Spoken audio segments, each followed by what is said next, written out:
It is Christmas. December is here and the holidays are in full swing. There are so many things happening at the parks, so what we're going to do in today's video is tell you everything you need to know if you're headed to the Universal Orlando Resort in the month of December.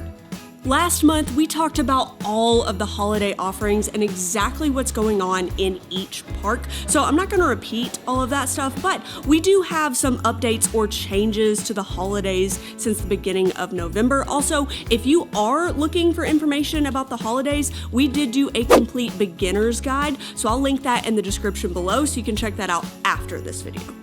Before we get into the parks, there are a few things going on in CityWalk. Mistletoe Pines did make a late appearance to the holidays. We were starting to think Universal was just going to skip it altogether, but it finally arrived, although it is missing several of the elements from last year. There's basically just a sign and a cute little card to take a picture with. They do have some holiday merch out there as well, but I think it's possible that they continue to add to this area. In the top section of CityWalk, where you have to take like the weird backwards escalators to even get up there, the Red Coconut Club has also gotten a holiday makeover and is now open as the Green and Red Coconut Club. This looks like something that Universal is going to continue to do, changing the decorations and the drink menu to match whatever's currently going on in the parks. The decor is absolutely adorable. We love it in there, and their seasonal drink menu looks delicious with both alcoholic and non-alcoholic drinks. If you're not interested in drinks, they also have music and dancing, and up in the attic, you can even hunt for pickles. Yeah, you heard that right, pickles. In Islands of Adventure, Universal also added some holiday flair to the All Hallows Eve boutique. They've temporarily renamed it the All Hallows Eve Krampus boutique, so if you're into spooky Christmas, that is absolutely the place for you. I'm not gonna lie, I really love some of their holiday merchandise because it's not what you expect for things for the holidays. The holiday tree hunt has made a return this year as well. I think there's something like 15 trees throughout Universal Studios, Islands of Adventure, and CityWalk. The brochure that you get to complete it is gonna run you like $12.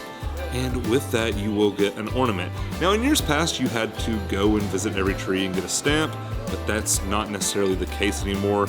Once you pay your $12, you can go see like 2 trees if you want to, and then you can exchange your brochure for an ornament. Basically, you are paying $12 for that Earl the Squirrel ornament.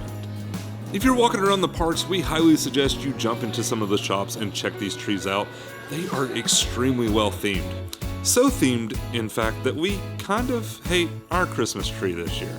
Last little holiday update. As I'm sure you're aware, Grinchmas is like the vast majority of the holidays at Universal, and unfortunately, the Grinch and Friends character breakfast is completely sold out for this holiday season, so if you don't have tickets for that, you can no longer purchase those. However, the holiday VIP tour is still available for several days, so if you're wanting to do something a little bit extra this Christmas season, you can still get tickets for that.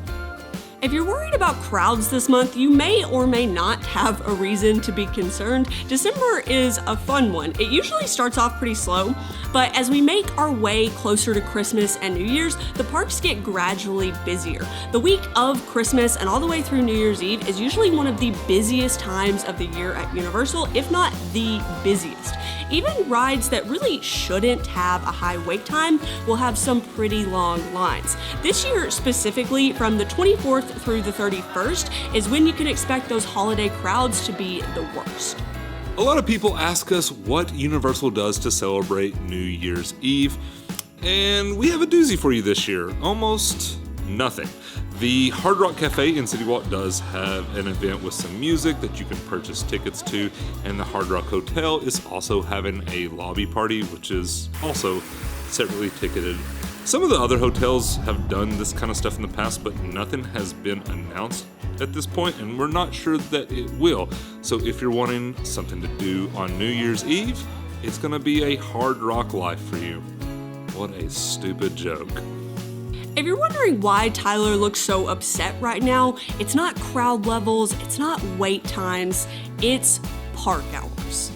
I hate park hours. Boy, is this gonna be a fun one. The park hours basically mimic the expected crowd levels this month, so the busier it's supposed to be, the longer the parks are open on any given day. Starting with Universal Studios, from the first... Wait. It's Christmas. I don't have to do park hours this month if I don't want to. Plus, half the time, Universal changes the hours after we post the video, so we just look like we're wrong. We'll get back to posting park hours next month. Maybe. Since we're apparently not talking about park hours this month, we'll go ahead and move on to early park admission. Both parks do have early park admission for at least part of the month. For Islands of Adventure, from the 1st through the 23rd, it has early park admission at 8 in the morning, and then from the 24th through the 31st, early park moves to 7 in the morning. Universal Studios also has early park admission at 7 a.m. and this starts on December 26th and runs all the way through the 31st. Volcano Bay also has early park admission at 9:30 all month long. If you have an annual pass, there are some block-out dates that we need to talk about. Specifically, the seasonal pass and the power pass are both blocked out of Universal Studios and Islands of Adventure from the 17th all the way through the 31st. Those block-out dates also bleed into January a little bit as well, but we'll touch on those during next month's video. Volcano Bay doesn't have any block-out dates this month, so if you do have a 3-park pass, you're good to go there. And while we're on the topic of annual passes, there are some added pass holder perks for the holidays this year. I'm not going to go into the specifics of those, but you can find all of that information on Universal's pass holder page. And now on to ride closures. Can you believe it's December and I am still going to mention The Mummy? Now, technically, The Mummy is open, but it is for technical rehearsal, which basically means that it can go down at any time because they're still having problems with it, and they aren't allowing you to use Express Pass on it right now. They did, however, open up a single rider's line, which is news to us. I don't remember seeing that in the past. Over in Islands of Adventure, Ripsaw Falls is still down for what is being said to be a seasonal maintenance. We're not really sure when it's supposed to reopen. However, it is starting to get to the time of year when water rides are less popular. I mean, it's only supposed to be 85 today. However, nothing has been mentioned about when it is supposed to reopen.